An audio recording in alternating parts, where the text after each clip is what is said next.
Buenos días, buenas tardes. Bienvenidos a un nuevo teórico de la materia de Elsa de Rosas, Teoría de las Relaciones Internacionales. En el día de hoy lo que vamos a hacer es desarrollar una nueva aproximación a la intención de comprender las complejidades, las dinámicas de las relaciones internacionales, de las partes que interactúan dentro de ellas.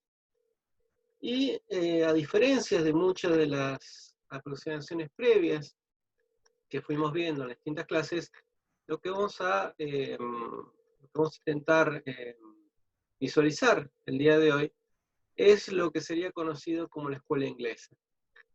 Es interesante señalar que el mismo término, ¿no? Escuela inglesa, no fue puesto por sus integrantes, sino que en realidad provino de un artículo crítico a la supuesta existencia de esta escuela, de esta corriente, eh, publicado por un autor, Roy Jones, en 1981.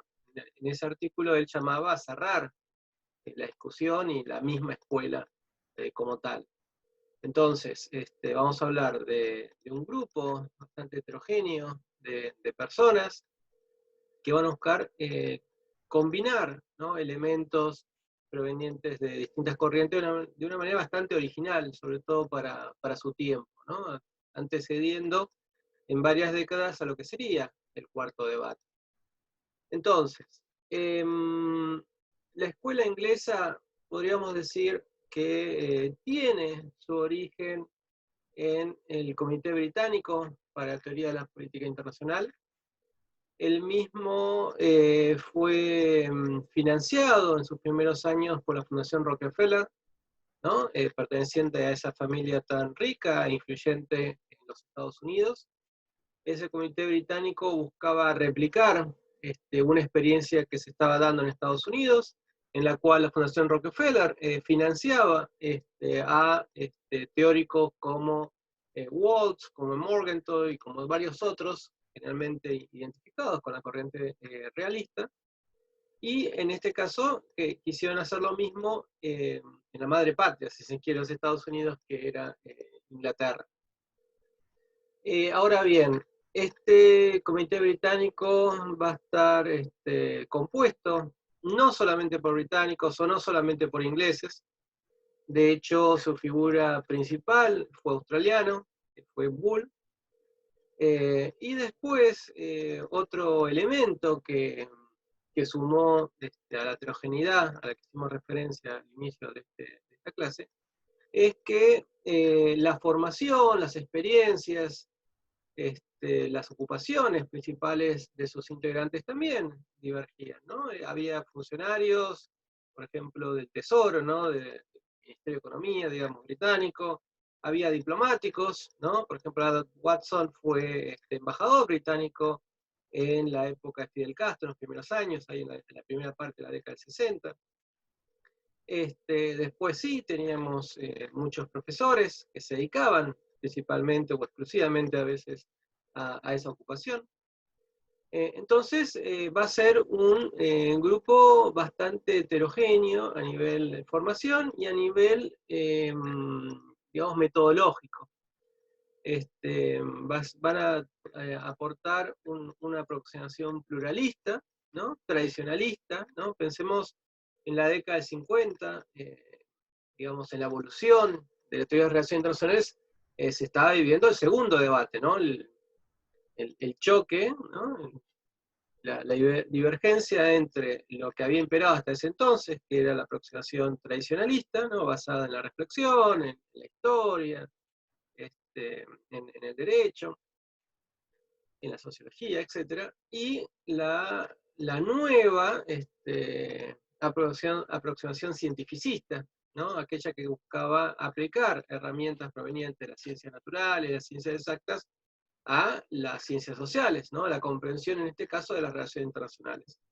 La escuela inglesa, al igual que por ejemplo la escuela española, va a decantarse por seguir generalmente implementando o empleando herramientas provenientes nuevamente de la aproximación tradicionalista, es decir, va a combinar a través de una metodología interpretativa, ¿no? Buscar interpretar esa realidad internacional, va a combinar ramas del conocimiento, ¿no?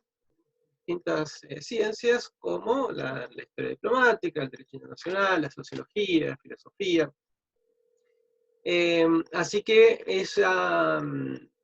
esa elección o esa continuidad con el enfoque tradicionalista marcaría una diferencia entre esta escuela y la mayoría de la academia norteamericana, ¿no? De las relaciones internacionales que se terminan inclinando eh, mayoritariamente, no absoluto, absoluto, no a nivel global, sino que la mayoría de ellos, ¿no? Se inclinaban por el método cientificista.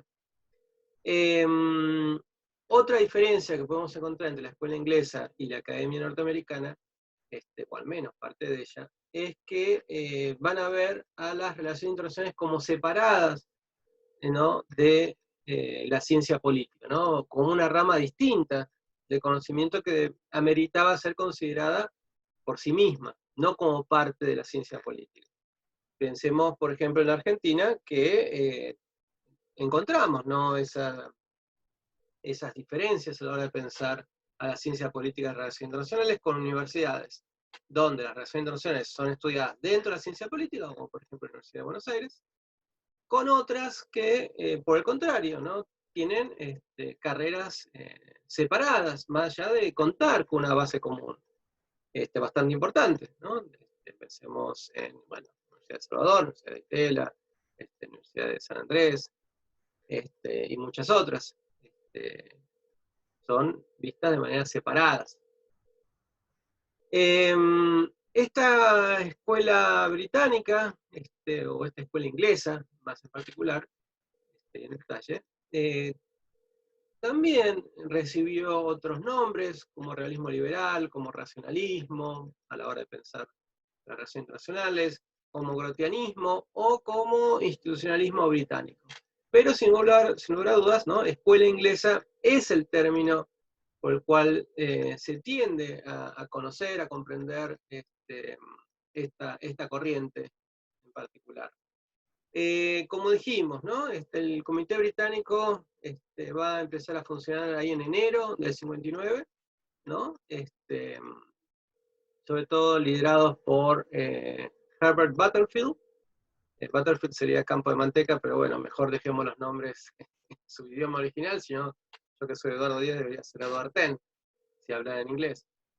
Así que bueno, Butterfield y Bull, que sería toro, dejémoslo como Bull, para no hacer suicidarse a Shakespeare, o en caso si hacemos y traducimos nuestros apellidos a Cervantes, por ejemplo.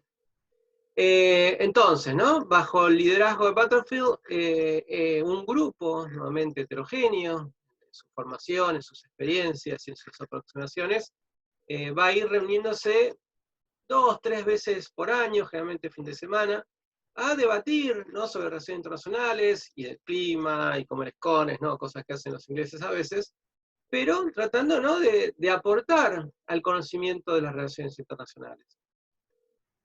Y como dijimos, a la hora de pensar las relaciones internacionales y siendo bastante pioneros en relación a lo que sería décadas después el cuarto debate, va a plantearse aprovechar, ¿no? Elementos, conceptos, ideas de distintas corrientes internacionalistas, ¿no? Se va a tratar de presentar como una vida media entre, ¿no? Las aproximaciones realistas y las más idealistas o revolucionistas, ¿no? Las kantianas, ¿no? Esa rama del liberalismo, digamos, más utopista para los críticos. Y precisamente uno de los miembros de la escuela inglesa, ¿no? White, ¿no? Martin White, va a ser, como ustedes recordarán en la primera clase, aquel que planteara las tres grandes tradiciones de pensamiento en relaciones internacionales, ¿no? La realista o joyesiana, la racionalista o grossiana, y la revolucionista o kantiana, también universalista, se menciona a veces, se denomina a veces. Entonces, dijimos, ¿no? Busca arribar a un conocimiento más completo de las relaciones internacionales, del orden dentro del sistema internacional, y de otros conceptos que vamos a desarrollar en unos minutos. Ahora bien, ¿qué elementos tomaban y cuáles dejaban de lado, o al menos reducían su importancia en el análisis? De los realistas, obviamente, la importancia del poder, la existencia de un sistema internacional anárquico, en el sentido de ausencia de una autoridad central, el Estado como un actor central, ¿no? A las organizaciones internacionales las veían a veces como actores marginales o como herramientas de los estados más poderosos. Lo mismo ocurría con el derecho internacional, ¿no? Decían que el derecho internacional muchas veces había sido impuesto a través de la fuerza, de la amenaza, de tratados desiguales. Pensemos en el caso de Japón y de China en su momento por parte de Occidente, ¿no? Del mismo modo, al igual que los realistas, la escuela inglesa planteaba, ¿no? Diferencias en funcionamiento y características propias entre lo que es la esfera doméstica, ¿no? La política interna, y la esfera internacional, la externa. Del mismo modo, mayormente, no todos, pero la mayoría de sus autores, consideraba que las características internas, ¿no? El régimen doméstico no influía mucho en la política internacional. Otro elemento que veían como importante en el realismo era el balance de poder, ¿no? Una herramienta para sostener cierta independencia, cierta autonomía de los estados, ¿no? Pero para el realismo el balance de poder era una característica prácticamente dada, que venía, ¿no? Con el sistema internacional, con la energía existente. Para la escuela inglesa el balance de poder era importante, era interesante, pero no era algo dado. Podía existir y podía no haberlo, ¿no? Para la escuela inglesa a lo largo de la historia se habían dado distintas etapas donde se había roto, o directamente no había existido un verdadero balance de poder frente a alguna gran potencia, o imperio inclusive. Entonces, reconoce anarquía como ausencia de una autoridad central, por encima de los estados, pero no asemeja esa anarquía con la de violencia, ¿no? Con la suerte de estado de naturaleza jovesiano. En ese sentido, la escuela inglesa consideraba que se daba una anarquía mitigada, ¿no? Una sociedad anárquica a nivel internacional, pero que en una situación en la cual la violencia se había ido reduciendo con el tiempo, en parte por elementos que posteriormente van a reflejar en el componente grossiano de la escuela. Del mismo modo, rechazaban de los realistas esa idea de imposibilidad del cambio. Por el contrario, para la escuela inglesa, el cambio podía darse de diversas maneras. Por ejemplo, pasar de una anarquía primordial, ¿sí? Bastante parecida a un estado de naturaleza jovesiana, a un orden mundial, ¿no? De paz, de entendimiento, de cooperación. Puede darse también un cambio en el sistema internacional de estados independientes a un gran imperio, ¿no? El regional o global, ¿no? El cambio existía en la dinámica de las relaciones internacionales, en la evolución posible, también puede darse involución, ¿no? El cambio no necesariamente es para bien, para la escuela inglesa. Entonces, el realismo toma algunos elementos centrales y descarta o reduce la relevancia de otros. Por su parte, de la aproximación grossiana, ¿no? Por Hugo Grotius, ¿no? El padre del derecho internacional moderno, o al menos el derecho internacional europeo, que hablaba, ¿no? de las leyes en situación de guerra, de libertad de los mares, ¿no? O sea, un jurista holandés sería, hoy en día, de los Países Bajos, que buscó proponer la creación, ¿no? de una sociedad internacional y de un entendimiento entre protestantes y católicos. Él era protestante, vivía, ¿no? en una etapa de fuertes conflictos todavía vinculados a la religión, y él, bueno, se planteaba la necesidad de tender ciertas normas, ciertos valores a veces, que limitaran, ¿no?, a nivel internacional la anarquía, la violencia. Entonces, la escuela inglesa va a tomar esta idea de normas y de valores como limitantes de la anarquía, aunque al mismo tiempo va a señalar que el poder y el balance, en caso de existir el balance de poder, son también importantes a la hora de pensar las relaciones internacionales. Por último, de los revolucionistas, universalistas o kantianos, reconocen, ¿no?, la posibilidad de igualdad a nivel internacional, aunque sea a nivel formal, de igualdad soberana entre los estados, de la posibilidad de paz, aunque no en un mismo grado que lo señalaba el revolucionismo, o en el caso de Kant, su idea de, ¿no?, de unión pacífica.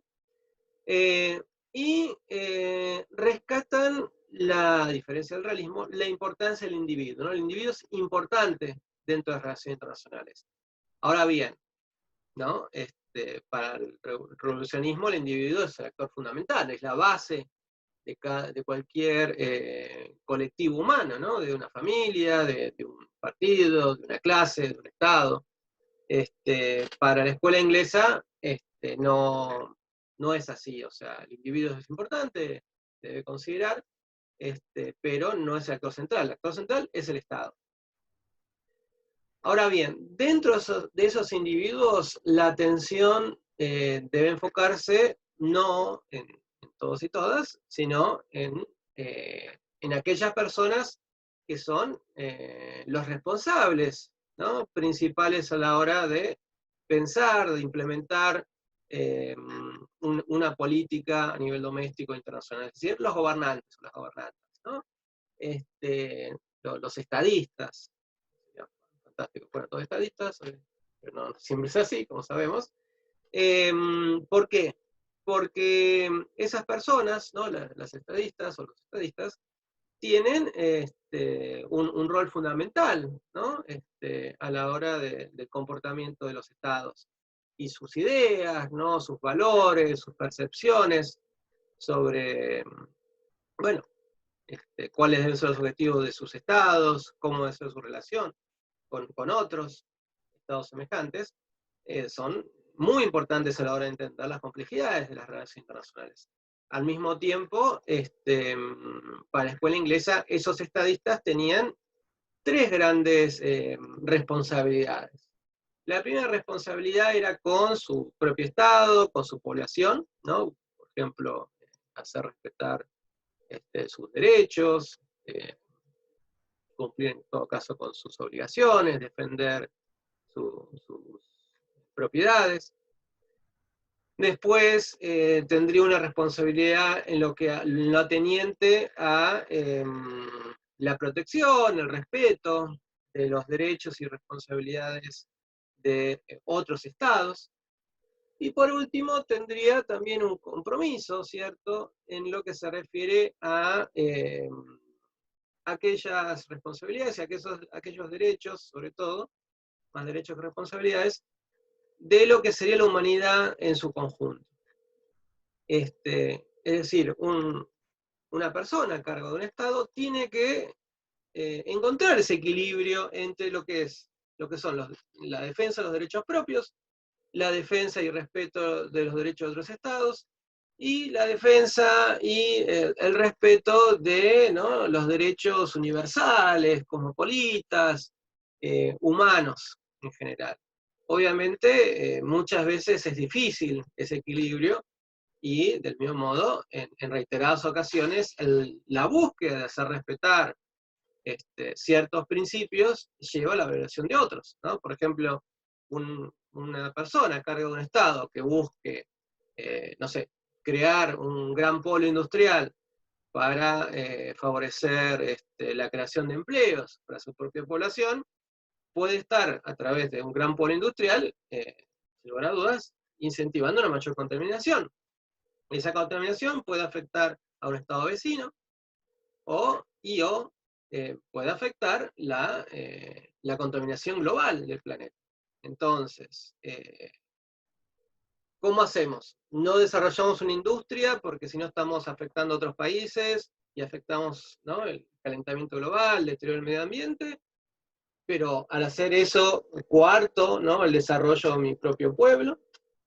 O lo desarrolle, bueno, veremos si que después podemos desarrollar una tecnología mejor, que contamina menos, si podemos llegar a algún tipo de acuerdo con los países vecinos, si podemos reducir la contaminación en otras áreas de la economía para compensar la contaminación industrial, ¿no? O sea, es un desafío, ¿no?, para los estadistas balancear estas tres grandes responsabilidades en lo que se refiere a su propio Estado, los otros Estados y la comunidad internacional en su conjunto.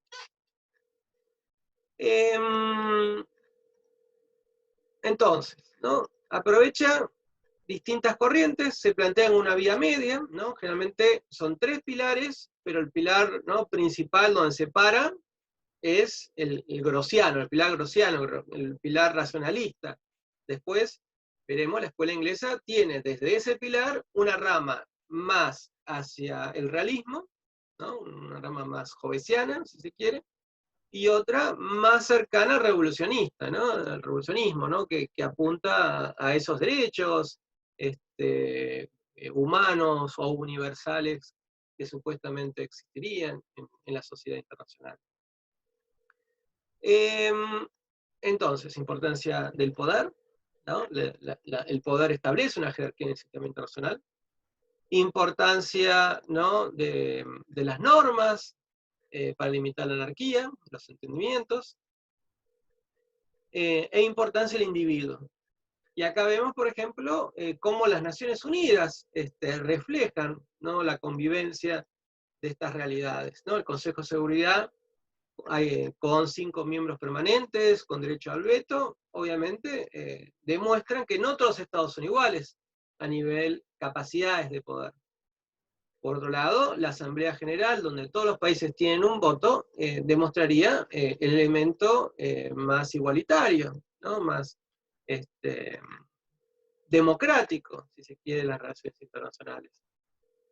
Y por último, todo el conjunto de regímenes, de convenciones, de instituciones, vinculados a los derechos humanos y a los derechos humanos universales, o al menos presentados como universales, vendrían a ser, ¿no?, el aporte revolucionista a un mundo más justo, un mundo donde, ¿no?, los derechos de las personas son supuestamente protegidos y defendidos por el individuo en sí, no como parte de un Estado, sino como individuo, como actor del sistema internacional. Entonces, la escuela inglesa va a atravesar distintas etapas, varias de ellas bajo la forma de este comité británico. Es interesante señalar de que la Fundación Rockefeller en su momento deja de financiar esta iniciativa, pero sus miembros, ¿no?, ya, digamos, habiendo digamos, arribado a la conclusión de que lo que estaban haciendo era útil, habiéndole gustado esta dinámica de reunirse cada tanto y debatir sobre las relaciones internacionales, sobre sus complejidades, sobre conceptos que vamos a desarrollar en unos minutos, han decidido seguir haciéndolo, ¿no?, seguir encontrándose, pagándolo de sus bolsillos, a veces, la mayoría de las veces en Inglaterra, pero un par de veces, por ejemplo, se encontraron en Italia. Y el comité británico va a atravesar distintos liderazgos, ¿no? Había comenzado con Butterfield, pero después, por ejemplo, tendríamos a Watson, a White, a Bull, encabezando distintas etapas, a veces luego la muerte de alguno de ellos, ese comité, hasta que precisamente el fallecimiento de Hedley Bull, que es autor australiano tan importante en el desarrollo de esta escuela supuestamente inglesa, el fallecimiento de él en 1985 termina con las reuniones del Comité Británico, pero no con la escuela inglesa en sí. Entonces, esa escuela inglesa tiene una etapa de fundación, ¿no?, desde sus primeros encuentros, ahí a inicios del 59, hasta el 66, que es cuando van construyendo el objeto de estudio, sobre todo, ¿no?, esta idea de sociedad internacional, que vamos a ver más adelante. Una etapa de consolidación, donde van publicando las principales obras, ¿no?, los libros referentes de esta escuela inglesa, como por ejemplo La Sociedad Anárquica, de Ethel Gould, o El Sistema de Estados, de Martin White. Ahí terminan definiendo, ¿no?, que el enfoque para analizar la sociedad internacional va a ser histórico, ¿no? Quedan, digamos, dentro de la rama tradicionalista, ¿no?, a la hora de pensar metodológicamente las relaciones internacionales, aproximarse a la misma. Hay una etapa de regeneración, ¿no?, que se puede encontrar entre el 77 y el 92. Esto se ve favorecido por el gran avance, luego de cierto estancamiento del proceso de integración europeo, ¿no?, la experiencia, ¿no?, el contexto internacional, como siempre, marcando posibilidades o limitaciones a la hora de una teoría de relaciones internacionales tratar de pensar la misma, ¿no?, y de ser más o menos influyente. Entonces, los avances de la integración europea favorecen, ¿no?, a la escuela inglesa, la llevan a seguir trabajando sobre la sociedad internacional y empiezan también a cobrar mayor relevancia, no ya solo dentro de Inglaterra o del Reino Unido, donde de por sí era la principal teoría propia a la hora de pensar las situaciones, sino también fuera de esa academia, ¿no? Precisamente, ¿no?, del 92 en adelante es donde se daría, algunos dicen hasta el día de hoy, la etapa de expansión fuera de sus fronteras. Y eso se ve favorecido por, nuevamente, el contexto. Ya no solamente el proceso de integración europeo, que obviamente deriva ahí en los 90 en la Unión Europea, sino también el fin de la Guerra Fría, ¿no?, la disolución de la Unión Soviética en diciembre del 91, ¿no?, los cambios también dentro de teorías de relaciones internacionales que van a consolidar lo que sería el cuarto debate, la necesidad de combinar precisamente ideas, de dialogar de manera constructiva entre distintos paradigmas. Y no, bueno, con esa idea de ese cuarto debate se encontraba en la escuela inglesa esa aproximación pionera nuevamente a la hora de hacer esto que el cuarto debate se proponía. Además, si bien casi todos sus miembros originales habían fallecido, no todos, pero sí los más relevantes, vienen a sumarse una nueva camada de autores, como Barry Busan, como Harrell, como Dune, que le van a dar todavía más relevancia, ¿no? Van a ayudar a expandirlo más, van a trabajar inclusive con autores de otras regiones, por ejemplo, ¿no?, de América Latina, del sudeste asiático, de África, de distintos lugares, partiendo, ¿no?, desde conceptos de esa escuela inglesa. Y precisamente, si pensamos en conceptos, la escuela inglesa tiene algunos que han sido muy importantes en el desarrollo de las relaciones internacionales. Algunos que, podríamos decir, ya habían sido vistos, planteados de manera bastante similar, y otros algunos más, de manera más original.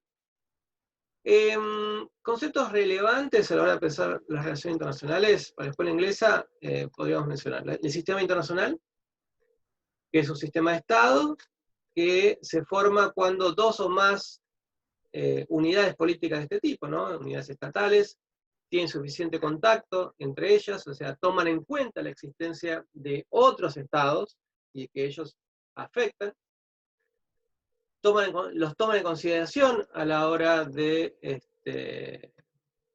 la toma de decisiones, y las hace sentir que forman parte de un todo, o sea, están dentro de una, digamos, una situación de cierta relación, no muy profundizada, ¿no? Puede haber ciertos vínculos comerciales, ciertos vínculos diplomáticos, ¿no? Por ejemplo, relaciones diplomáticas, pero tampoco tiene una red de normas muy desarrollada. De hecho, el sistema internacional se vincula más a visiones de tipo joyesiano, en el sentido de una visión un poco más realista de relaciones internacionales, pero, nuevamente, sin pecar del excesivo negativismo, ¿no? De la aproximación realista, ¿no? La escuela inglesa, al pararse en ese pilar, sobre todo gaussiano, busca evitar el excesivo pesimismo del realismo y el excesivo optimismo del idealismo más radical, ¿no? Del revolucionismo. Entonces, el sistema internacional es como que, bueno, sabemos que estamos ahí, sabemos que existen otros estados o unidades políticas similares, sabemos que hay que tener en cuenta la existencia de esos otros a la hora de tomar ciertas decisiones. Y el sistema internacional, por ejemplo, bueno, en Europa hubo muchos, en otras regiones también, inclusive pensemos en la América precolombina, ¿no? Distintas unidades políticas, imperios, ¿no? O sea, poderes tan importantes quizás como los aztecas, los mayas, los incas, algunos de ellos conviviendo en un mismo tiempo, aunque geográficamente relativamente separados, aunque sabían la existencia de los otros, tenían algún tipo de vínculo, había unidades menores, a veces en una situación de relación de vasallaje. Esos, nuevamente, no tenían un gran desarrollo normativo, pero nuevamente sabían de la existencia y tenían algún vínculo con las otras unidades. Entre el vínculo podía ser conflictiva, como plantearía esa visión joyesiana, pero también había espacio para la cooperación, ¿no? Del mismo modo, el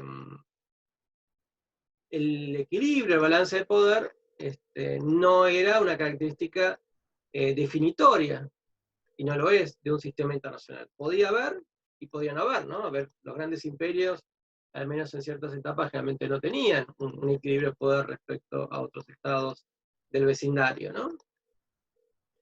Entonces, el sistema internacional es algo visto por otras corrientes, o al menos el concepto, la idea del sistema internacional no es exclusiva a la escuela inglesa, pero sí con un grado mayor de elaboración y de aporte propio, tenemos el concepto de sociedad internacional.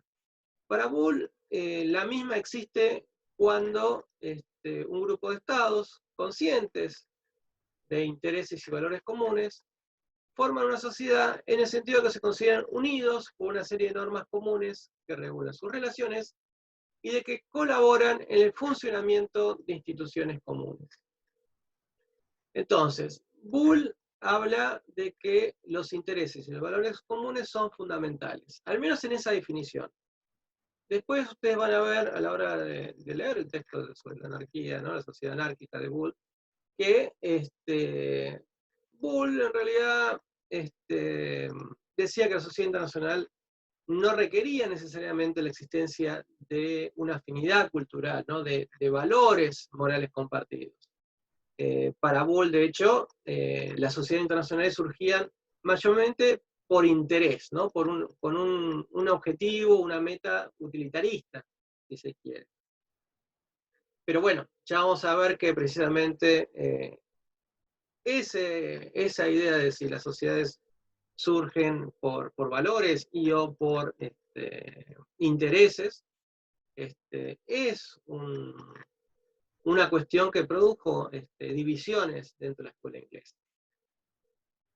Y del mismo modo, una cosa es que ver cómo surgen, pero esto no involucra de que sean ideas excluyentes, en el sentido de que quizás una sociedad internacional podía surgir, ¿no?, entre estados que no compartían valores morales, o culturas, o religiones similares o iguales, sino que podía ser con una meta utilitarista, un interés particular, unas metas que después vamos a desarrollar, que podían entender, ¿no?, de manera racional la creación de esa sociedad, pero precisamente a ir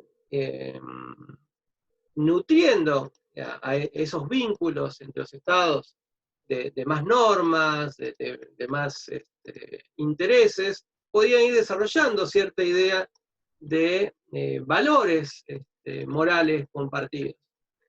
De mismo modo, ¿no?, una sociedad internacional podía surgir, como buena parte de la historia lo demuestra, en torno a valores morales o religiosos o culturales compartidos, y después ir sumando intereses racionales a la hora del sostenimiento, de la defensa de esa sociedad internacional.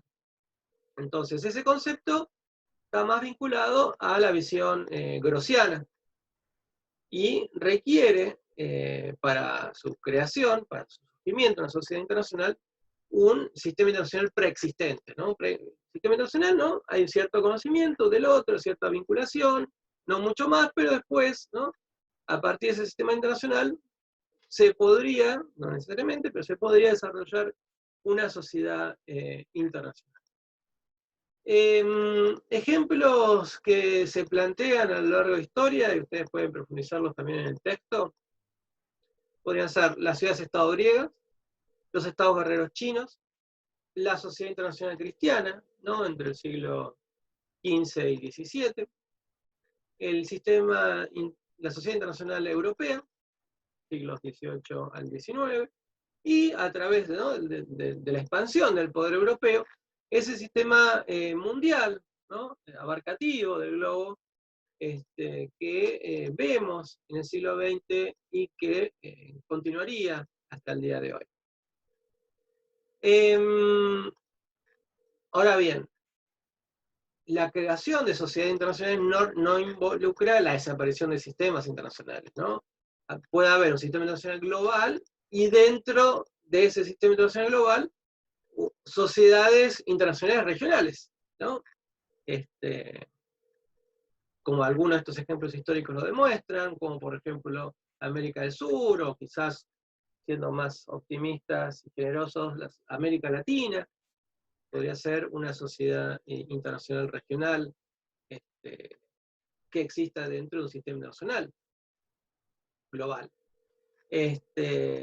Ahora bien, esa sociedad internacional se plantea un conjunto de metas a buscar, a defender, ¿no?, que justifican la sociedad en sí. Algunas metas son propias de una sociedad internacional, ¿no?, se desarrollan dentro de esa experiencia, como serían el mantenimiento del mismo sistema, la misma sociedad. Eso sería el objetivo supremo, ¿no? La defensa de esa sociedad pone en segundo plano y en posibilidad de ser sacrificados o sacrificadas las otras metas. Y las otras metas serían, ¿no?, la protección del principio de soberanía o de independencia de los estados, y el mantenimiento de la paz, entendida no como paz en sí, sino como ausencia de guerra. Esas tres metas, ¿no?, mantenimiento del mismo de la sociedad, del principio de soberanía y de la paz, son propias a una sociedad internacional. Mientras que hay otras metas que también hacen a la sociedad, pero que también son compartidas por cualquier sociedad, no solamente internacional. Una sociedad doméstica, por ejemplo. Y aquí tendríamos otras tres metas. Serían los límites en el uso de la fuerza, ¿no?, preservar la vida, o al menos no sufrir grandes daños. la previsión en el cumplimiento de los contratos, de las promesas, ¿no? El pacta sunt servanda, ¿no? El cumplir con lo firmado, con lo que se había comprometido uno. Y los acuerdos o los derechos de propiedad, ¿no? En el caso internacional sería el principio de no intervención, en que un Estado se sienta relativamente seguro en lo que se refiere a su territorio, a sus recursos, a su población, ¿no? No sufrir la intervención de otros poderes.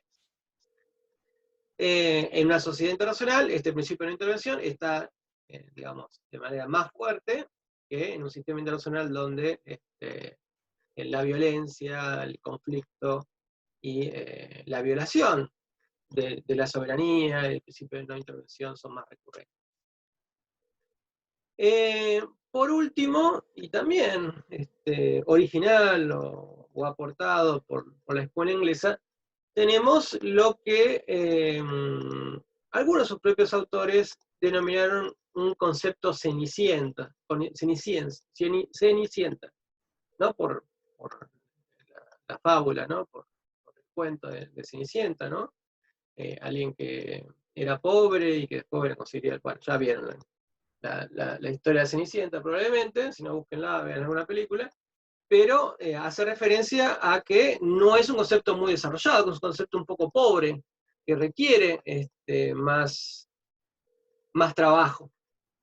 La idea de una sociedad mundial que se vincularía a una aproximación kantiana, no revolucionista, involucraría ya no al Estado como el actor central de esa sociedad, como el actor de referencia de las distintas partes o de subunidades de esa sociedad, sino que estamos hablando ya del individuo como el actor central, ¿no? El individuo más allá del Estado, inclusive requiriendo, según algunas de estas ideas, la desaparición del mismo Estado para que el individuo sea verdaderamente libre y para que el individuo logre encontrar intereses y valores compartidos a nivel humanidad, ¿no? A nivel comunidad humana.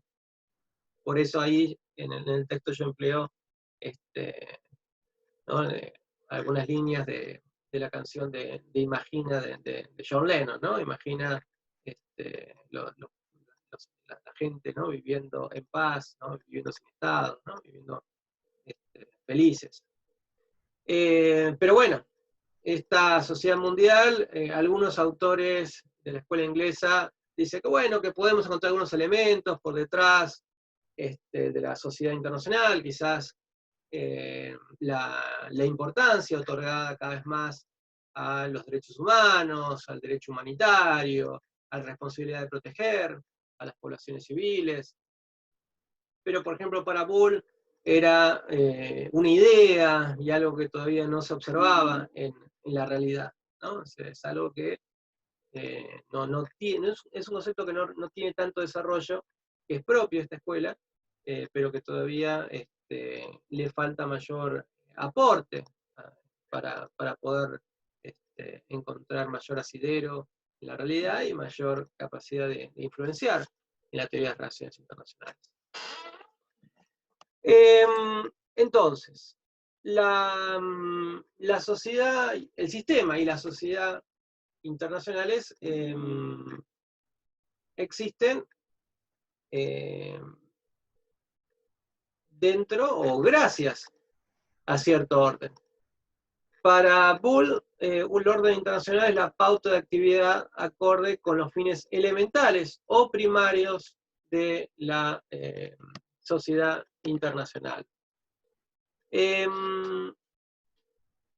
Ese orden internacional, acá nos centramos en la sociedad internacional, pero hay un orden también mucho más inestable, más violento, más tendiente a ser roto en distintas etapas en el sistema internacional.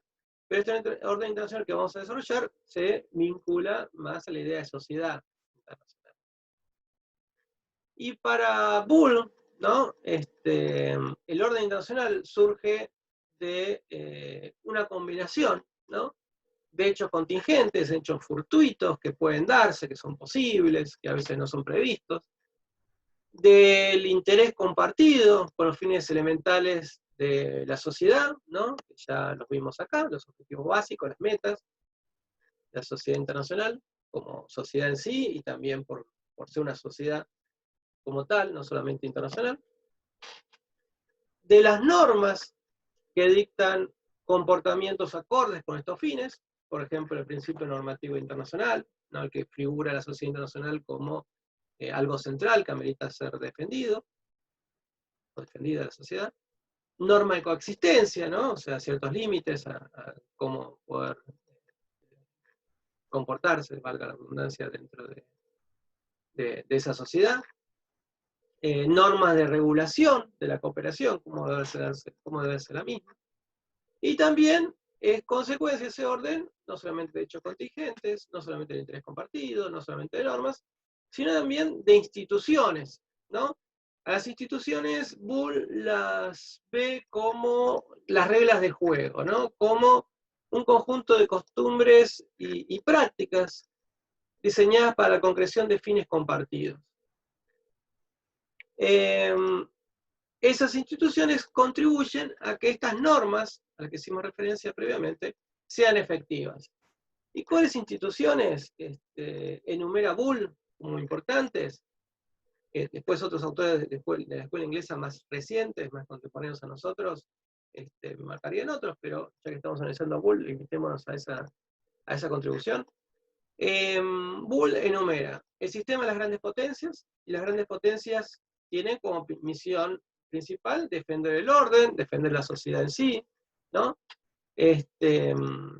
Tenemos el equilibrio de poder. El equilibrio de poder es sostenido por las grandes potencias. El equilibrio de poder permite una seguridad relativa de las unidades, ¿no? Cierta seguridad sobre la independencia, la posibilidad de sostener la independencia. Y ese equilibrio de poder, dirá Bull, puede ser de distintos tipos, ¿no? Puede ser complejo o simple, un balance de poder simple sería un sistema bipolar, dos estados, y después el resto muy por debajo. Puede ser complejo en el sentido que hay más de dos grandes poderes, ¿no?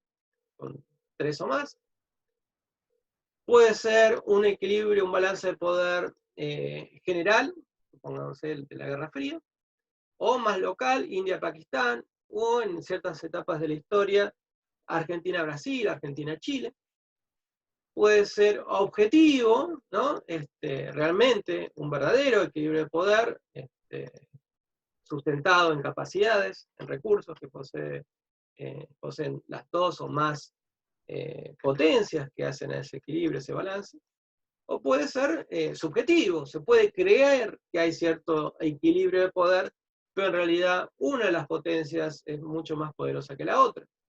Algunos autores, por ejemplo, consideran que la Guerra Fría, en realidad, el equilibrio de poder era más, digamos, más subjetivo que objetivo, ¿no? O sea, no, las capacidades de poder de la Unión Soviética no tenían la misma magnitud y capacidad de proyectarse que la norteamericana. O sea, que el equilibrio de poder era más subjetivo que concreto, que real. Del mismo modo, el equilibrio de poder puede darse de manera fortuita, sin buscarse. De repente estamos en una situación de equilibrio porque algún estado quizás se estancó y otro fue creciendo, pero no con el objetivo de equilibrarlo o inclusive de superarlo, sino que simplemente por su propio desarrollo arribó a un equilibrio de poder. O puede realmente ser creado, ser buscado y ser mantenido de manera racional, ¿no? Como un objetivo en sí.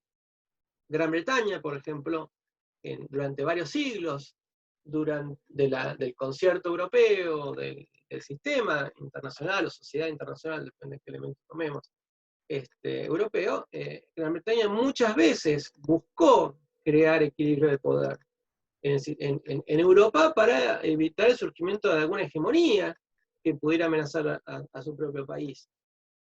Entonces, a veces con diferencia de pocos años o pocas décadas, vemos a Gran Bretaña saltando de una coalición a otra cuando dentro de una coalición surge alguna potencia que pueda aspirar a ser hegemónica, al menos a nivel europeo.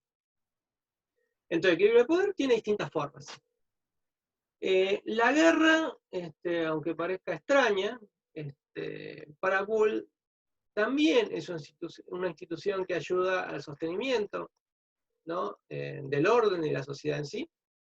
En ese sentido, la guerra a lo largo de los siglos se había ido convirtiendo mayormente en un fenómeno estatal, donde el Estado era el que monopolizaba el uso de la violencia, al menos a nivel legítimo, partiendo de un sistema feudal, ¿no? Donde la guerra era mucho más anárquica, si se quiere.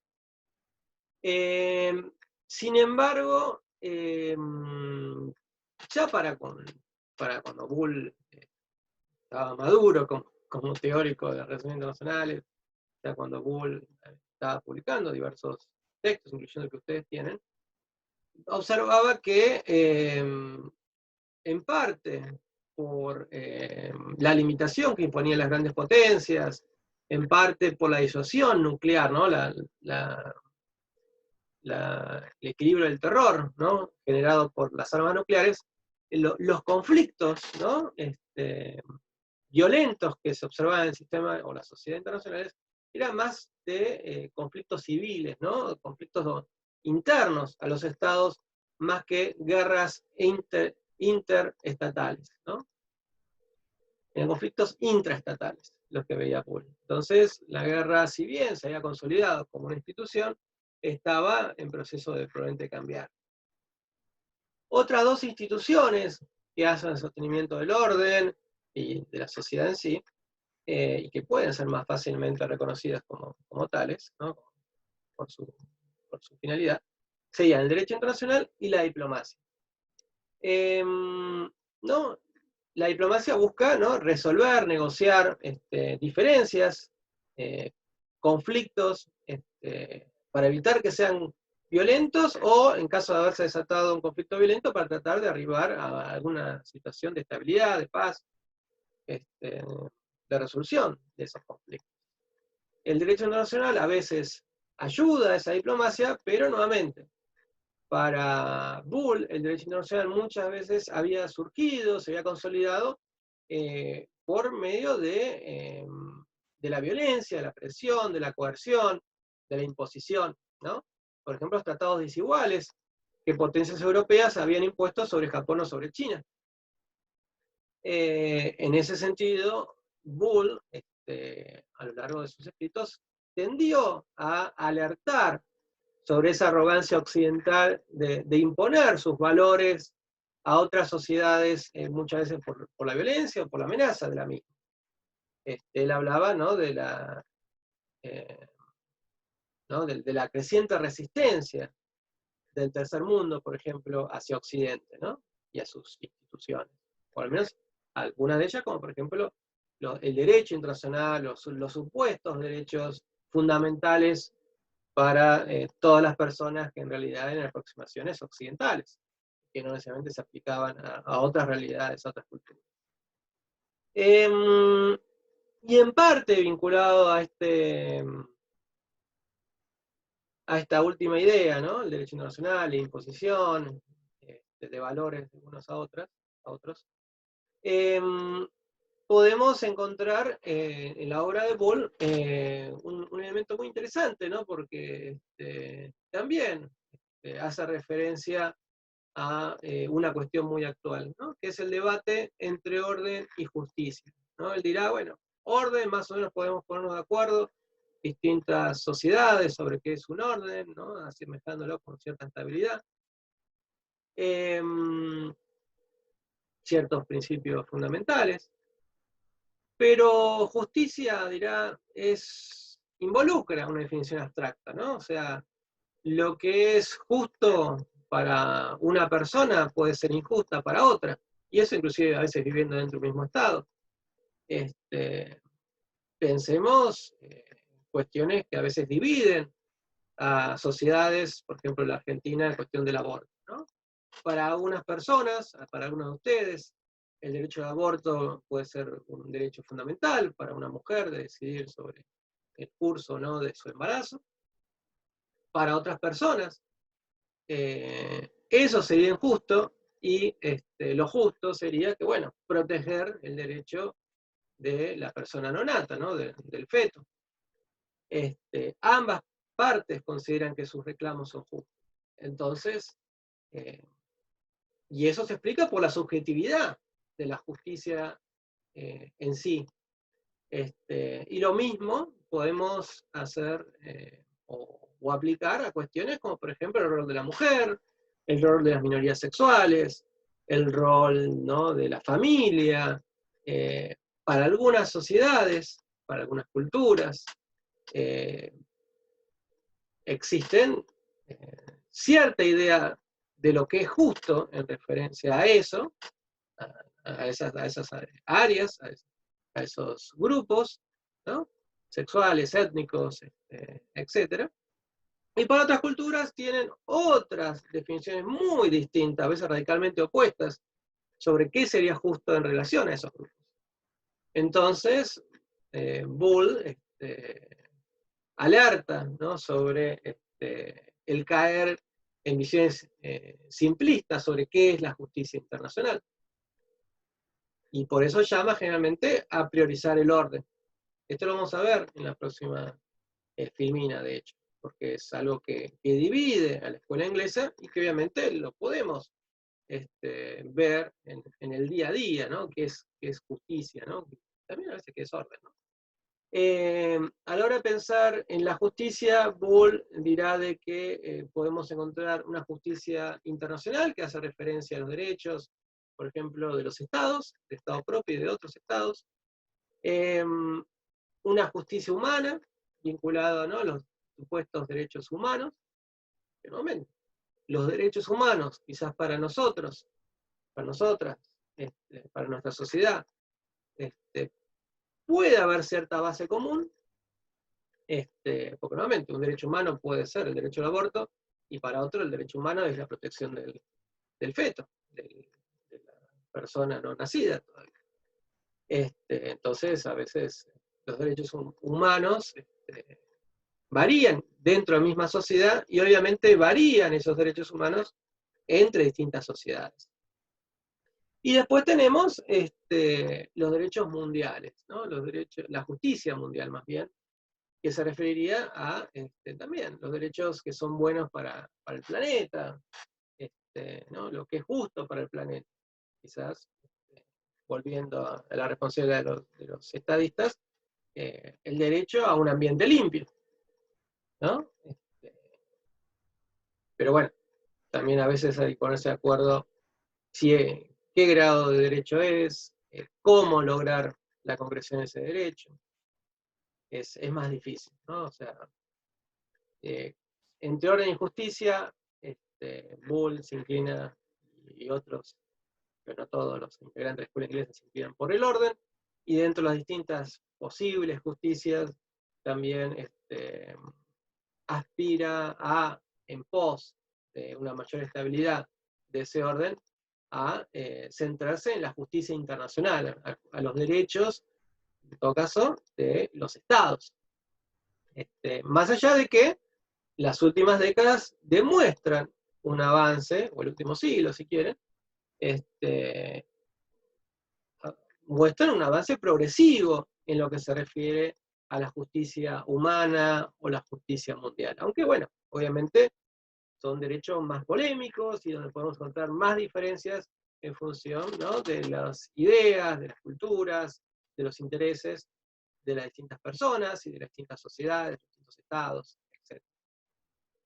Entonces, ese orden internacional que podemos aplicar a un sistema, pero sobre todo en el análisis de Bull, a una sociedad internacional, no sería el mismo que existiría en la situación de sociedad mundial, ¿no?, lo que hemos planteado como ese concepto inicial. El orden mundial para Bull serían patrones o disposiciones de la actividad humana que cumplen con lo que para la humanidad en su conjunto son los fines elementales o primarios de la vida social. Sería lo que se vincularía a esa idea de justicia mundial. Pero bueno, así como es difícil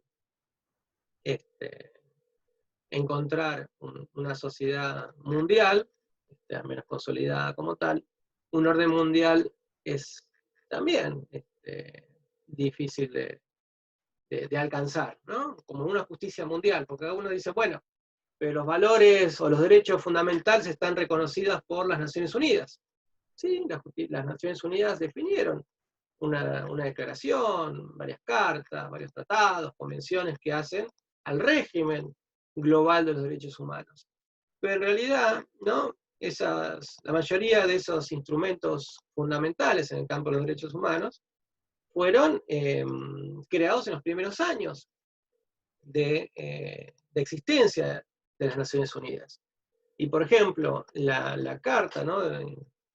Universal de los Derechos Humanos fue hecho por un conjunto de especialistas, pero sobre todo liderados por Eleanor Roosevelt, ¿no? La viuda de Franklin D. Roosevelt, quien fuera presidente de los Estados Unidos del 33 al 45, y de un jurista canadiense.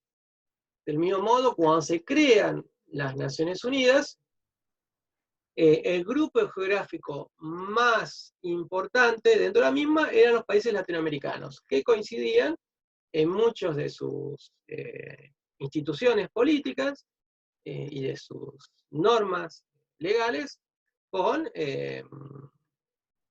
las que imperaban en Estados Unidos y o en Europa. Entonces, esos países europeos, Estados Unidos, Canadá, América Latina, ¿no? Arribaron a ciertos consensos sobre cuáles eran los derechos fundamentales del hombre, de la mujer, del anciano, de todo lo demás, pero en una visión mayormente occidental. Eso hace que muchos estados que surgen en una etapa de descolonialismo a nivel internacional, década del 60, 70, inclusive de manera más reciente, ingresan a las Naciones Unidas, pero o no firmen, no adhieren a buena parte de estas convenciones, o lo hacen, pero en realidad, ¿no? En la vida diaria no los implementan, porque no se sienten identificados con esos derechos humanos supuestamente fundamentales o universales. Eso lleva a pensar nuevamente las complejidades del sistema o de la sociedad internacional y a la prudencia, necesidad de ser prudentes, diría Bull. Precisamente la posición de Bull, más cercana a esa visión realista, conservadora, westphaliana, inclusive, es acompañado por dos autores en la rama dentro de la escuela inglesa que se denomina como pluralista. Los pluralistas reconocen, consideramos, la heterogeneidad existente a nivel internacional, y dada esa heterogeneidad, dada lo imprudente que sería salir a tratar de imponer a otros derechos humanos o justicia supuestamente universal, que se debería aplicar en todas las sociedades. Por el contrario, los pluralistas llaman a privilegiar la autodeterminación, la independencia, el principio de no intervención, a priorizar el orden sobre una justicia que ven como subjetiva, porque nuevamente lo que es justo para ustedes puede ser injusto para mí, o entre ustedes pueden tener distintas definiciones sobre derechos que no son totalmente compartidas. Y entre sociedades, todavía más, podemos encontrar definiciones de derechos, definición de lo que es justo, que varían, ¿no? O sea, sin decir que uno es mejor o peor, ¿no? Surgen de experiencias históricas, de prácticas culturales. A nosotros quizás los consideremos que son aberrantes o que son conceptos arcaicos o que deberían modificarse. Pero bueno, cada cultura tiene sus propias características y cada cultura debe arribar en todo caso a nuevos consensos sin tener que ir a imponérseles, porque eso llevaría obviamente a un conflicto constante y a un desorden más que orden internacional, al menos en una perspectiva pluralista. Pero sin lugar a dudas, los valores morales, las ideas de lo que es justo en Medio Oriente, nuevamente, sin ser mejor o peor, ¿no? Son distintos. Son muy distintos a los que existen, por ejemplo, en Europa, o en América Latina, o en África, o en América del Norte. Entonces, ante esa heterogeneidad, priorizar el orden. Del mismo modo, los pluralistas consideran que las sociedades internacionales son creadas de manera consciente y con propósitos utilitaristas, ¿no? La preservación de la sociedad, el límite de la violencia, la protección de la propiedad o de la integridad territorial, el principio de la intervención, no requieren en ese sentido un valor moral, una cultura, una religión compartida. Pueden darse o pueden no darse. Por el contrario, los solidarios, algunos lo traducen como solidaristas, pero solidarios es más sencillo a veces de pronunciar, encabezados por White, ¿no? Este es Bull, está aquí a la izquierda, y este no es un autor de Harry Potter, sino que es Martin White, era Martin White. Ambos es interesante, o desgraciado, llevado al caso, que murieron relativamente jóvenes, ¿no? En sus 50, ¿no? O sea, tenían menos de 60 años ambos. Y Bull murió en el 85, así que podría incluso estar vivo hoy en día y seguir contribuyendo a lo que es la escuela inglesa. Pero bueno, White va a ver que hay una base moral compartida a nivel de la sociedad internacional y que en consecuencia es responsabilidad de los estados el respetar las normas y los derechos fundamentales, supuestamente, al menos son fundamentales. En ese sentido, la independencia, la no intervención como principio, se encuentran limitados, ¿no? Hay responsabilidad de proteger, ¿no? Un concepto que también las Naciones Unidas después fue desarrollando, ¿no? La responsabilidad de proteger. ¿Por qué? Porque frente a grandes violaciones de los derechos humanos, ¿no? La sociedad internacional debe ir en auxilio de esas sociedades domésticas o de grupos domésticos que sufren esas violaciones masivas, esa situación a veces de genocidio. Y en consecuencia, sería no un derecho, sino una responsabilidad la intervención humanitaria, ¿no? ¿Por qué? Porque se prioriza la justicia sobre el orden. Para los solidarios, ¿no? En la base de las sociedades internacionales a lo largo de la historia, en la actualidad, se encontrarían factores culturales, ¿no? Elementos culturales compartidos que favorecieron su surgimiento y consolidación, ¿no? De estas sociedades. Esta visión, obviamente, es mucho más progresista que la conservadora de los pluralistas, es más liberal, más kantiana, más revolucionista, en relación a la otra visión. Y es un debate que se da dentro de la escuela inglesa y que hoy en día podemos, obviamente, con muchos elementos de la realidad actual, debatir. Es igual, ahora vamos a marcar otros elementos de diferencia entre ambas corrientes dentro de la escuela inglesa, entre los pluralistas solidarios. Es importante señalar de que Bull no era un fundamentalista que decía, bueno, el orden hay que priorizarlo a toda costa, ¿no? El orden tiene que ser visto como relativamente justo, al menos por la mayoría de las partes integrantes de una sociedad doméstica o sociedad internacional, sino esto obviamente puede llevar a una inestabilidad, a una creciente resistencia contra el orden existente. En ese sentido, volvemos a lo que Bull ya había señalado, que es la creciente resistencia del tercer mundo contra el primer mundo, contra los países desarrollados y contra sus ideas de valores propios como universales. Entonces, el orden internacional tiene el desafío de cómo ir acomodando distintas visiones que surgen de esa heterogeneidad mundial. Entonces, no es que hay que descuidar la justicia. Si muchos de los integrantes de una sociedad doméstica o internacional ven el orden doméstico internacional como injusto, lo más probable es que se rebelen contra ese orden. Pensemos en lo que está pasando en estos días, en estas semanas en Estados Unidos, ¿no? Que tenemos al menos una parte muy importante de la sociedad reclamando un orden doméstico, una igualdad racial más concreta, ¿no? Más real, ¿no? El dejar de lado injusticias, discriminación, que en los hechos sigue existiendo. Lo mismo puede ocurrir a nivel internacional de la Google. Entonces, hay que priorizar el orden, pero sin caer en errores, ¿no? De desestimar reclamos o visiones de parte de la sociedad internacional que pueda no comulgar con la definición existente de orden, ¿no? Hay que adaptar ese orden para evitar, ¿no? Que la injusticia lleve a una rebelión contra el mismo. Pero orden sobre justicia, porque solamente, según el pluralismo, solamente a partir del orden se puede arribar a una mayor justicia, menos de esa perspectiva. Para los solidarios, al contrario, hay que priorizar la justicia por más que el orden sea destruido en el proceso, ¿no? Entonces, otros elementos que diferencian a la visión pluralista del solidario, bueno, ¿cuál es el sujeto central de análisis?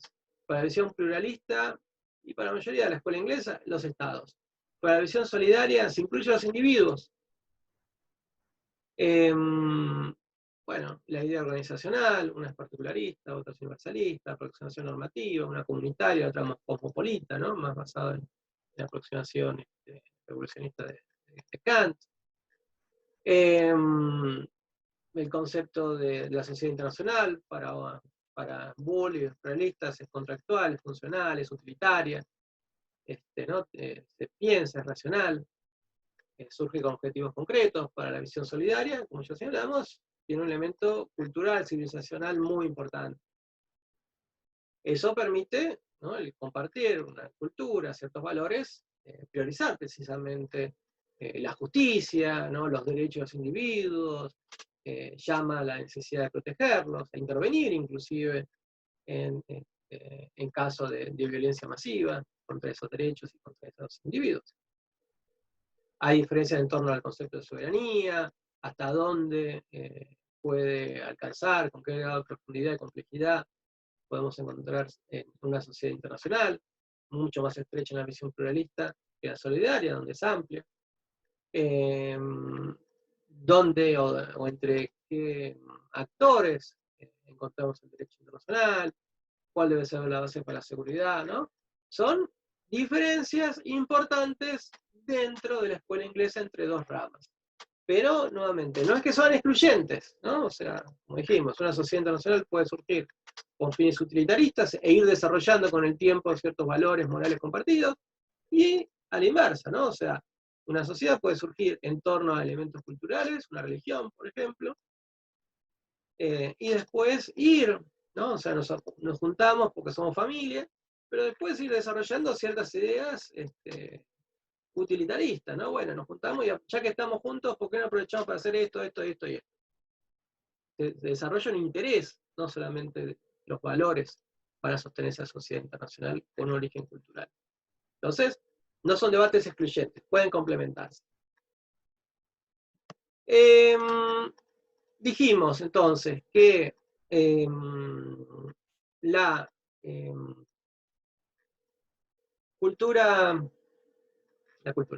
la escuela inglesa se va desarrollando a lo largo de varias décadas, en primera instancia a través del rol del Comité Británico, financiado inicialmente, después no, pero por iniciativa propia, y después que va sumando nuevos autores. Esos autores empiezan a asociarse a personas de otras regiones y a tratar de aplicar precisamente en esas otras regiones elementos, conceptos, como por ejemplo la sociedad internacional, a esas otras regiones, ¿no? Hablamos pueden encontrar libros sobre el sudeste asiático, sobre África, sobre, bueno, distintas regiones, incluyendo América Latina, ¿no? Nosotros tenemos aquí un texto de Luciano con otra autora, hay otros textos, por ejemplo, de Moravcsik y de Federico Merke, que buscan, ¿no?, hablar de las normas, de las instituciones, de la sociedad internacional aplicado a la realidad de América Latina, o en este caso de América del Sur. Precisamente este texto que entra para el práctico, así que no me puedo desarrollar en mayor detalle, pero que podemos enumerar o describir en parte, hace referencia a América del Sur, ¿no? Como, o entendida como una sociedad internacional de carácter regional. Y esa sociedad se caracteriza por un muy alto grado de estabilidad, de paz, a nivel interestatal. De hecho, el último gran conflicto, ¿no?, en América del Sur, un conflicto, ¿no?, una guerra que generó varios miles de muertos, que involucró las sociedades, que involucró, destina buena parte de la economía al esfuerzo bélico, fue el que se dio entre Paraguay y Bolivia, ¿no? La guerra del Chaco. Ahí en la primera parte de la década de 1930. Previamente tenemos la guerra del Pacífico, de fines de la década del 70, inicios de la década del 80 del siglo XIX, entre Chile y la Confederación Peruana-Boliviana, lo que terminó con Bolivia precisamente perdiendo la salida al mar. Y previo a esto, bueno, tenemos la guerra de la Triple Alianza, ¿no? Pero afortunadamente, la América del Sur no tiene una gran guerra desde hace 90 años, un poco más, un poco menos. A veces quizás eso se entiende porque las sociedades domésticas tenían tantos problemas, violencia, golpe de Estado, guerrillas, terrorismo, etcétera, etcétera, que preferían concentrarse en eso antes que pelear con algún vecino. Pero, sin lugar a dudas, ese pacifismo se deriva también, ¿no?, del trabajo conjunto de distintos actores sudamericanos en el desarrollo, ¿no?, de un derecho internacional, de instituciones propias, de medidas de construcción de la confianza que fueron favoreciendo esa consolidación de América del Sur como una sociedad internacional regional. Y entre las contribuciones específicas que permiten entender esta idea, tenemos, ¿no?, el respeto por los principios de soberanía estatal, de integridad territorial y de no intervención. Acá tenemos, por ejemplo, contribuciones de la misma Argentina, ¿no? La doctrina Calvo, la doctrina Drago, esta última frente a la agresión europea a Venezuela en 1902. La doctrina Calvo es previa y se aplica a resolver los problemas en el ámbito doméstico, no llevarlo a otros países, cuando hacía referencia al Estado de la región. Tenemos que la conferencia de Montevideo en 1933 validó el principio de no intervención como piedra basal del derecho internacional americano. Fue de hecho la primera región donde el principio de no intervención fue reconocido como tal. Después esto sería llevado a la Sociedad de Naciones y eventualmente a las Naciones Unidas. Después tenemos otra contribución en la forma de la resolución pacífica de diversas controversias internacionales, de la prohibición de la guerra. Y acá también tenemos, o podemos aprovechar el ejemplo de este país. Tenemos, por ejemplo, los pactos de Mayo de 1902 entre Argentina y Chile, siendo Argentina gobernada por el general Roca. Los pactos de Mayo fueron uno de los primeros tratados modernos de reducción de límite y de reducción de armamento, en este caso armamento naval. Tenemos también, aprovechando el caso de Argentina, el Pacto Saavedra-Lamas, ¿no? El mismo fue propuesto por el canciller argentino, Saavedra-Lamas, canciller del general Justo, en la década del 30, para resolver pacíficamente cualquier diferencia entre los firmantes, para buscar proscribir la guerra, ¿no? Y de hecho, Saavedra-Lamas, gracias al pacto antibélico, gracias a la mediación que hizo durante la guerra del Chaco entre Paraguay y Bolivia, más allá que por debajo ayudamos a Paraguay, Saavedra Lama se constituyó en el primer premio Nobel de América Latina, primer premio Nobel de la Paz. Recordemos que Argentina tiene 5 premios Nobel a lo largo de su historia, 2 de ellos de la Paz, Esquivel es otro de la Paz, y que por el contrario, por ejemplo, Brasil no tiene ninguno. Brasil tiene varios mundiales de fútbol más que nosotros, pero no tiene premios Nobel. Salvo un británico que nació en Brasil, pero después vivió toda su vida en Inglaterra, así que no se considera un premio Nobel brasileño. Así que en algo le estamos ganando a los brasileños todavía. Pero sin lugar a dudas la Argentina fue un país que aportó mucho en este ámbito. Y gracias a lo que también se conoció como fórmula argentina, ¿no? de recurrir al arbitraje, a la mediación, ¿no? Al arreglo judicial, al empleo del derecho para resolver las controversias internacionales, pero también al hecho de que otros estados de la región adhirieron a la misma idea, ¿no? Se fue, si quiere, consolidando esa zona de paz al estilo kantiano, ¿no? Y donde afortunadamente hoy casi todos los países de la región son democracias, democracias republicanas, mayormente. Tenemos, bueno, distintas, ¿no? El conflicto de Alto Cenepa, que fue el último episodio violento importante, pero que no llegó a ser una guerra general entre Perú y Ecuador, fue resuelto también a través del Tribunal de Río, los garantes de Río, entre los cuales estaba Argentina, que por debajo le vendió armas a los ecuatorianos, pero como que no funcionaba la mayoría, no debería que protestar, no deberían protestar los peruanos. Pero bueno, distintas cuestiones fueron resueltas por mediación, por arbitraje, Argentina con Brasil sobre las misiones orientales, Argentina con Paraguay sobre parte del Chaco Boreal, Argentina y Uruguay, Argentina y Chile, ¿no? Tratado de Paz y Amistad, firmados entre Pinochet y Alfonsín, al inicio de la vuelta a la democracia en la Argentina, fue muy importante para la estabilización de la relación con el país vecino, una principal hipótesis de conflicto.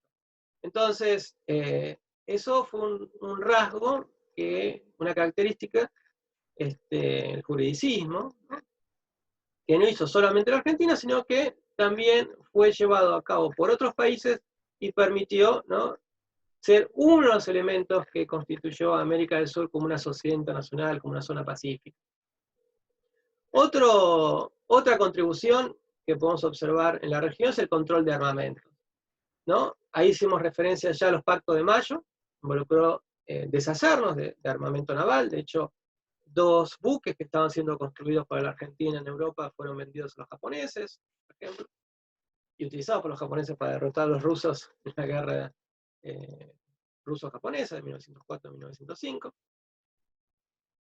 Tenemos, ¿no?, el Tratado de Tlatelolco, de 1967, ¿no?, inspirado en la gran crisis que fue la de los misiles de 1962, ¿no?, en torno a Cuba, y que constituyó a América Latina en la primera zona libre de armas nucleares poblada, ¿no? La primera zona libre de armas nucleares es la Antártida, pero ahí, salvo algunos pingüinos y algunos científicos, no cuentan una gran población en ese continente, así que la primera región libre de armas nucleares fue América Latina, y obviamente, particularmente América del Sur. ¿Por qué? Porque los 2 países con mayor desarrollo nuclear en toda América Latina son Brasil y especialmente la Argentina. Y precisamente estos 2 países van a nivel Mercosur a aprobar, ¿no?, distintas declaraciones, distintos protocolos que convierten al Mercosur en una zona libre de armas de destrucción masiva, es decir, no solamente nuclear, sino química y bacteriológica. Otra contribución tiene que ver con medidas de cooperación y de fomento de la confianza, ¿no? Diversos países, ¿no?, en las últimas décadas han tendido a transparentar, por ejemplo, el gasto en armamento, los gastos militares, a veces publicándolos en forma de un libro blanco, junto a, bueno, cuáles son sus objetivos a nivel defensa, ¿no?, buscando transparentar, ¿no?, reducir la incertidumbre del sistema internacional, o en este caso de la sociedad. También tenemos iniciativas conjuntas que ayudan a la construcción de la confianza. Tenemos, por ejemplo, la Fuerza de Paz Combinada Cruz del Sur, entre Argentina y Chile, que lamentablemente todavía no desplegó, hace varios años que existe, pero todavía no ha desplegado ni en Mar del Plata, pero que es un grupo, ¿no?, de militares argentinos y chilenos que entrenan para ser desplegados en alguna operación de mantenimiento de la paz, y que ayudan a la vez a atender fuentes de mayor diálogo, de mayor confianza entre argentinos y chilenos, ¿no?, considerando una historia de bastante tensión durante buena parte de la experiencia independiente de ambos países. Pensemos que, ¿no?, en el 78, sobre todo, estuvimos al borde de una guerra, ¿no? 22 de diciembre del 78, ya con tropas argentinas del lado chileno y tropas chilenas del lado argentino, que por suerte no se encontraron, y que esa situación se frenó por la mediación papal, ¿no? El general Zamoré, sobre todo. Pero, digamos que se requiere seguir trabajando en la confianza mutua entre, bueno, en este caso Argentina y Chile, pero también entre Argentina y Brasil, ¿no? Los dos países, como dijimos, fueron y son los países más, los estados más desarrollados a nivel nuclear, sobre todo la Argentina, seguido de Brasil.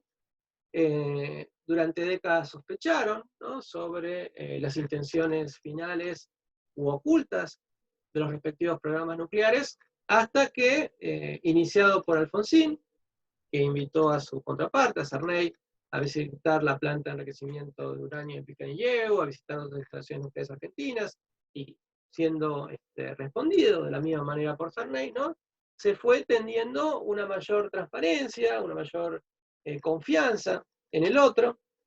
Se estableció a través del Acuerdo de Guadalajara la Agencia Brasileña Argentina de Contabilidad y Control Nuclear, una agencia de inspectores, ¿no? Verifica, ¿no?, las instalaciones brasileñas, instalaciones argentinas, para ver que, bueno, que nadie está haciendo algún tipo de trampa.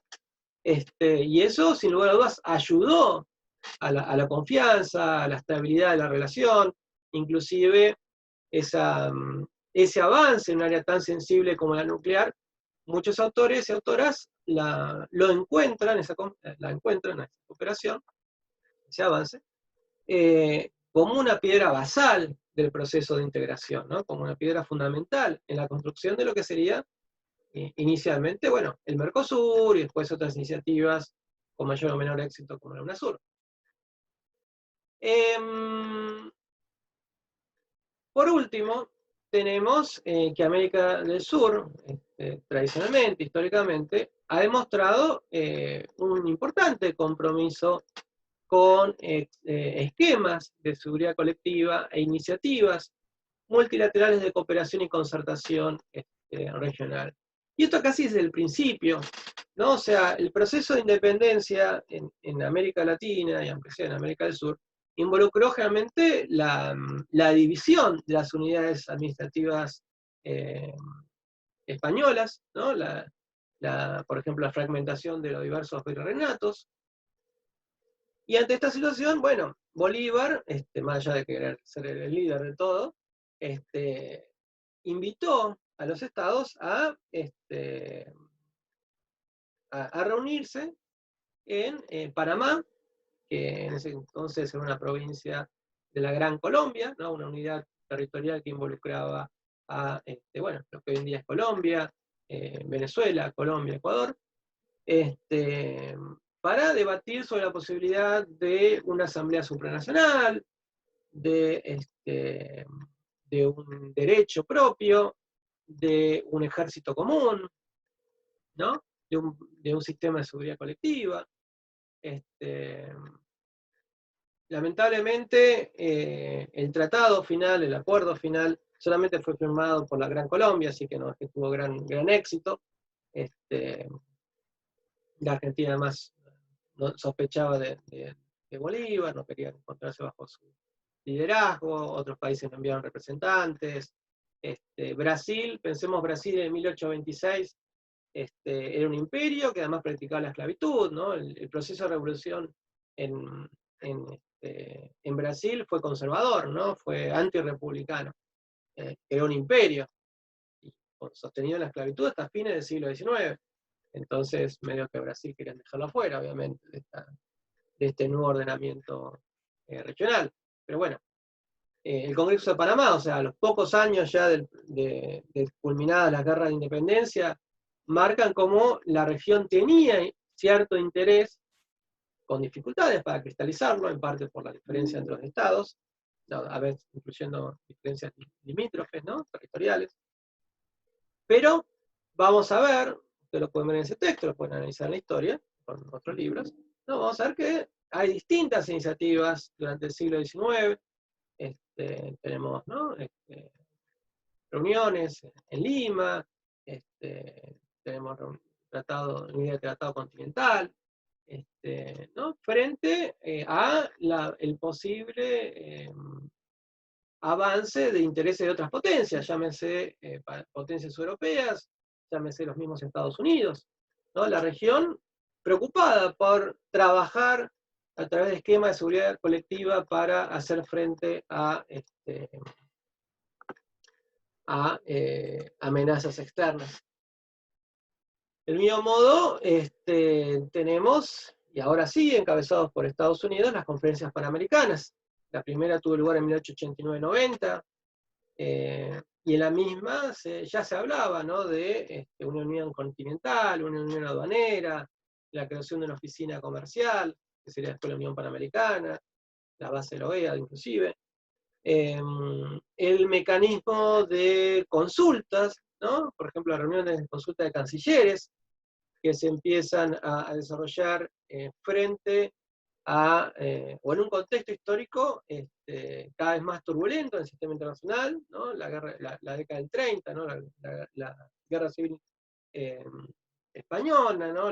El rearme alemán y la expansión alemana, la expansión italiana, sobre todo, por ejemplo, la Abisinia, Etiopía, la expansión japonesa, ¿no? Los cancilleres y los países, a través de ellos y ellas en realidad en ese entonces, buscaron, ¿no? Establecer fórmulas, mecanismos para consensuar posiciones comunes. Si bien inicialmente la Argentina no fue muy constructiva en este campo, eventualmente, y la región en su conjunto, adhirió, ¿no? a reuniones de este tipo, ¿no? De cancilleres o de ministros y ministras de otras áreas para tratar de realmente coordinar posiciones comunes, si era posible. Después tenemos el Pacto de Bogotá de 1948, que le da vida a la OEA. Distintas iniciativas a nivel regional que buscaron resolver conflictos, por ejemplo, el grupo de apoyo a Contadora, entre los cuales estaba la Argentina y Brasil, que buscaban encontrar alguna solución pacífica para la violencia que imperaba en América Central, en Nicaragua, con la Contra, con la situación en Honduras, Guatemala y El Salvador, algunos con gobiernos dictatoriales y otros con situación de fuerte violencia doméstica. Ese grupo de apoyo a Contadora, el grupo de Contadora eran 4, el grupo de apoyo a Contadora eran otros 4, se convierte en el grupo de los 8, el grupo de los Ríos, de Río, y eventualmente sería lo que hoy en día es la CELAC, que es un foro de debate político que no trata solamente de lo que ocurrió en su momento en América Central, sino que también incluyó otras cuestiones como, bueno, Malvinas a veces, deuda, etcétera, etcétera. Y tenemos, ¿no? La experiencia de la UNASUR y dentro de la misma el Consejo de Defensa Suramericano, que buscó también profundizar, ¿no? Los mecanismos de confianza, de transparencia en el área de la seguridad, impulsar estudios conjuntos sobre, por ejemplo, el rol de la mujer en las Fuerzas Armadas, informar los países cuando se iban a llevar a cabo ejercicios militares, fueran a nivel individual, bilateral o multilateral, ¿no? Ayudar, ¿no? a la estabilidad y a la confianza entre las partes. Lamentablemente, por distintas razones, tanto internas a la UNASUR como también reflejando las complejidades y las tensiones existentes entre distintos gobiernos de América del Sur, UNASUR y la CDS, el CDC, terminaron prácticamente desapareciendo. Hoy en día lo componen muy pocos países que no hacen realmente mayormente a la seguridad, o que son principales responsables de la estabilidad del sistema o de la sociedad internacional sudamericana. Entonces, tenemos que a lo largo de la historia, ¿no?, distintos países de América del Sur, a nivel individual, a nivel bilateral, a nivel multilateral, con otros vecinos, o países de América del Sur, fueron aportando distintas contribuciones, fueron concretando distintos avances que favorecieron la cristalización de una sociedad internacional de carácter regional, pacífica, y que a la vez ha ayudado a limitar el ejercicio discrecional, ¿no?, del poder por parte de Estados Unidos en la región, ¿no? Una orden estable, una América del Sur estable, obviamente también disminuye la posibilidad de que Estados Unidos llame a volcar su atención a esta región, ¿no? A veces estar en el radar de la gran potencia es bueno, y a veces, como también demuestra muchas veces la historia, es bastante malo. Así que si la región por sí misma logra resolver pacíficamente sus distintas diferencias, si logra progresar en la creación de distintas instituciones, de normas, de intereses compartidos que favorecen un orden estable, una región pacífica, bueno, eso disminuye las posibilidades de injerencia de otras potencias que pueden aprovechar, que a veces pueden justificar por cierta inestabilidad o cierta violencia su intromisión en nuestra región. Aunque bueno, se requiere seguir encontrando nuevas herramientas para seguir profundizando la interacción pacífica, la cooperación entre los países de la región. Se necesita seguir profundizando los instrumentos ya existentes, ¿no? Es un trabajo continuo, lo que esta región, como otras, requieren para el sostenimiento de una sociedad internacional. Entonces, la escuela inglesa, como cualquier otra aproximación teórica, tiene o lagunas explicativas, o tiene elementos que algunas otras aproximaciones teóricas consideran inadecuados.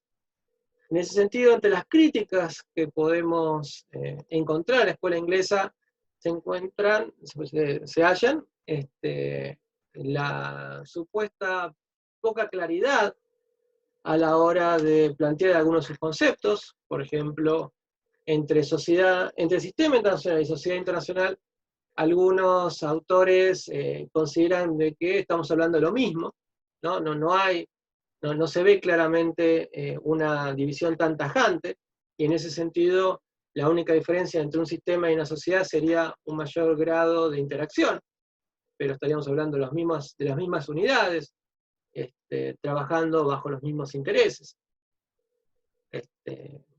sobre todo, ¿no?, la supervivencia. Por otro lado, desde la visión realista, las normas internacionales no son variables importantes a la hora de entender el comportamiento estatal, el comportamiento de los estados. Y del mismo modo, la anarquía y las características que el realismo le adjudica a la misma, y en esa situación de anarquía, las ganancias relativas que se pueden dar en caso de cooperación van a imponer límites a la misma, ¿no?, a esa cooperación entre dos o más estados. Desde una visión más liberal, podría extraerse una crítica vinculada a la poca importancia, a la poca relevancia, o el no ubicar como elemento central a la hora de pensar a la sociedad internacional la cuestión de los sistemas o de los regímenes domésticos. En ese sentido, si bien algunos autores de la escuela inglesa ven que los países democráticos tienden a un mayor respeto de ciertas normas y de ciertos valores compartidos, no es que el tipo de régimen sea la variable independiente o el elemento central a la hora de pensar el comportamiento de los estados o la realidad de una sociedad internacional. Desde una aproximación más vinculado a teorías críticas o el materialismo histórico, se considera que la escuela inglesa subestima, ¿no? le da poca atención al elemento económico en el análisis y en el entendimiento de las complejidades del sistema internacional y de su dinámica. Y obviamente no considera la existencia de clases sociales en el análisis, vinculado también a aproximaciones de teorías críticas o de materialismo histórico. Piensan que el orden internacional es para alguien y para algo, en el sentido que el orden internacional muchas veces, y la defensa de su estabilidad, muchas veces es implementado para el mantenimiento de un orden injusto, para un orden donde las grandes potencias occidentales imponen sus intereses, sus valores a otros. En ese sentido, debería pensarse, bueno, ¿cómo surge el orden internacional y a quién beneficia el orden internacional existente? Y una última crítica se le puede otorgar o adjudicar al pensamiento de la escuela inglesa, contra el mismo, ¿no? Sería, bueno, que se centra en los estados como prácticamente los únicos actores del sistema internacional, dejando de lado las instituciones gubernamentales y no gubernamentales, internacionales o domésticos, los grupos de interés, ¿no?